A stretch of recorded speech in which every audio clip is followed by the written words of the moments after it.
শীতকালে সবচাইতে জনপ্রিয় আর মজার পিঠাটা হচ্ছে চিতই পিঠা। এটা আপনি মাংস বলেন আর ভর্তা বলেন কিংবা ঝোলা গুড় যেটা দিয়েই খাবেন না কেন অনেক বেশি মজা হয়। আর এই শীতকালে কিন্তু সন্ধ্যার দিকে চিতই পিঠা খেতে অনেক বেশি মজা লাগে। এই জন্য কিন্তু হুটহাট করে আমাদের সবার ঘরে কিন্তু আতপ চালের গুঁড়াটা থাকে না।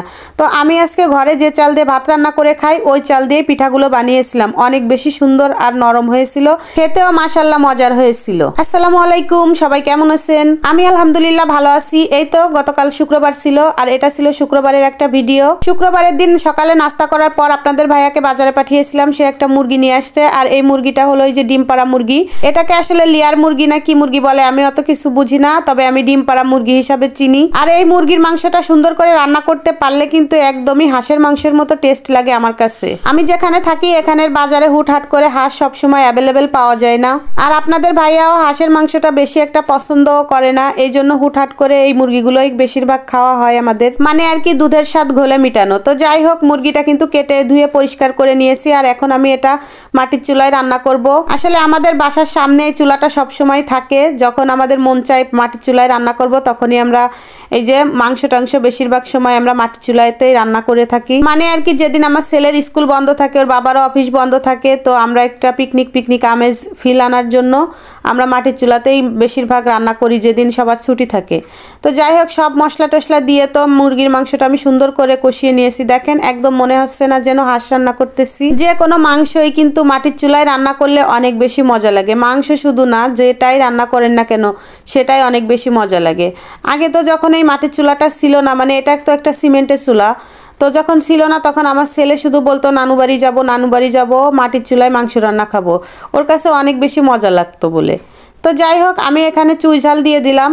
আর চুই ঝাল দেওয়ার পরে মাংসটা আরও একটু সুন্দর করে কষিয়ে নিচ্ছি। আর মাংস যত সুন্দর কষানো হবে এর টেস্টটাও কিন্তু ততই দ্বিগুণ হবে। আর এই মাটির চুলায় রান্না করতে গেলে কিন্তু একটুও দিশে পাওয়া যায় না। একদিকে জাল দিতে হয়, একদিকে নাড়তে হয়, একদিকে পানি দিতে হয়। এই জন্য আমি একা রান্না করলে আসলে দিশে করতে পারি না। এই জন্য সবাই যখন বাসায় থাকে তখনই রান্না করি, সবাই আমার টুকটাক হেল্প করে। আমি বুঝতে পারছি একটা প্রশ্ন আপনাদের মাথায় ঘুরপাক খাচ্ছে, সেটা হলো যে আপু মাংসের তুলনায় তো হাঁড়িটা অনেক বেশি বড় হয়ে গেছে। তবে হ্যাঁ, সেটা আমি জানি, কারণ হচ্ছে আমার ঘরে আসলে সেরকম মাটির চুলায় রান্না করার মতো হাঁড়িটা বা কড়াই এরকম কোনো কিছু নাই। এই জন্যই বড় হাঁড়িতেই রান্না করছি। আর বড় হাঁড়িতে রান্না করে কিন্তু একটা জিনিস আমি মাংস কষানোর জন্য একদম খোলামেলাভাবে মাংসগুলো কষাতে পারছি, অনেক বেশি জায়গা ছিল। এখন থেকে ভাবছি যত কম মাংসই হোক না কেন এরকম বড় বড় পাতিলেই রান্না করব।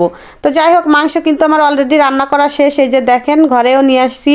আর মাংসের কালার দেখেই বোঝা যাচ্ছে যে অনেক বেশি মজা হবে, তাই না? আসলেই কিন্তু মাংসটা অনেক বেশি মজা হয়েছিল খেতে। তো যাই হোক, এখন হলো আমি দুপুরের জন্য বেড়ে নিচ্ছি। এই যে মাংসটা আমি বেড়েও নিয়ে নিয়েছি আর সবাইকে খাবারও দিয়ে দিয়েছি। আর এই যে চলে আসলাম একবারে রাত্রেবেলা, সন্ধ্যার পর। আমি সকালবেলা চাল ভিজিয়ে রাখছিলাম যে চিতই পিঠা দিয়ে মাংস দিয়ে খাবো। আর এই চালগুলো কিন্তু আমরা ঘরে যে ভাত রান্না করে খাই সেই চালগুলো, সিদ্ধ চাল আর কি। তো যাই হোক, আমি এখানে ব্লেন্ডার করে নিয়েছি। আর এখন অল্প একটু তেল দিয়ে দিলাম আর স্বাদ মতো লবণও দিয়ে দিছি। আর এখন সুন্দর করে একটু হাত দিয়ে ভালো করে ফেটে নিব। আর এই গোলাটা যত সুন্দরভাবে ফেটাতে পারবেন ততই পিঠাগুলো সুন্দর হবে কিন্তু। আর এটা বলার কিছু নেই, দেখেই সবাই বুঝে নিবেন। তো যাই হোক, এখানে আমি নারকেল কুড়া দিয়ে দিলাম। আমার চিতই পিঠার ভিতরে একটু নারকেল না দিলে কেন যেন খেতে ভালো লাগে না, এই জন্য আমি একটু নারকেল কুড়াও দিয়ে দিলাম। দিয়ে আর একটু হাত দিয়ে সুন্দর করে মেখে নিচ্ছি। এই তো তারপরে চলে আসলাম পিঠা বানানোর জন্য। আমার এই যে মাটির ছাঁচটা দিয়ে দিয়েছি। আমার অবশ্য এই মাটির ছাঁচে পিঠা বানাতে অনেক বেশি ভালো লাগে, কারণ এই ছাঁচটাই অনেক সুন্দরভাবে উঠে আসে আর পিঠাগুলো একদম পারফেক্ট হয়। তো বিসমিল্লাহ বলে প্রথম পার্ট আমি দিয়ে দিলাম। আর প্রথম পিঠাটা দেখলেই বোঝা যাবে পরবর্তী পিঠাগুলো কেমন হবে। মাশাআল্লাহ, পিঠাটা কিন্তু অনেক বেশি সুন্দর হয়েছিল। আগে হবে দর্শনধারী, পরে হবে গুণবিচারী। মানে হচ্ছে পিঠাটা দেখতে যতটা সুন্দর হয়েছে খেতেও মাশাআল্লাহ অনেক বেশি মজাও হয়েছিল। এইবার আমি দ্বিতীয় পিঠাটাও দিয়ে দিলাম। আর দ্বিতীয় পিঠাটা আমি জানি অনেক বেশি আরো সুন্দর হবে প্রথমটার থেকেও। এই যে দেখেন দ্বিতীয় পিঠাটা আরো বেশি সুন্দর হয়েছে। আমার পাশের বাসার ভাবি আছে, উনি বলে আমাকে যে প্রথম পিঠাটা যদি একটু এনা তেনা হয় তাতে কোনো সমস্যা নাই, কিন্তু দ্বিতীয় পিঠাগুলো অনেক সুন্দর হবে। প্রথম পিঠার তুলনায় দ্বিতীয় পিঠাগুলো আরো বেশি সুন্দর হয়।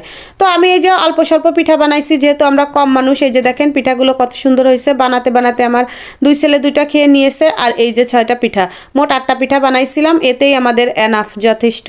তো যাই হোক, এখানে আমি এই যে মাংস দিয়ে পিঠা খাওয়ার জন্য চলে আসছি, যেহেতু পছন্দের খাবার এজন্য আগে আগে নিয়ে খেতে বসে গেছি। আর শীতের সন্ধ্যায় পরিবারের সবাইকে নিয়ে গরম গরম চিতই পিঠা মাংস দিয়ে খেতে কিন্তু অনেক বেশি মজা লাগে। তো যাই হোক, আজকে আমি খেতে খেতে বিদায় নিয়ে নিচ্ছি। সবাই ভালো থাকবেন, ভিডিওটা কেমন লাগছে অবশ্যই জানাবেন। সবাই ভালো থাকবেন, সুস্থ থাকবেন, আল্লাহ হাফেজ।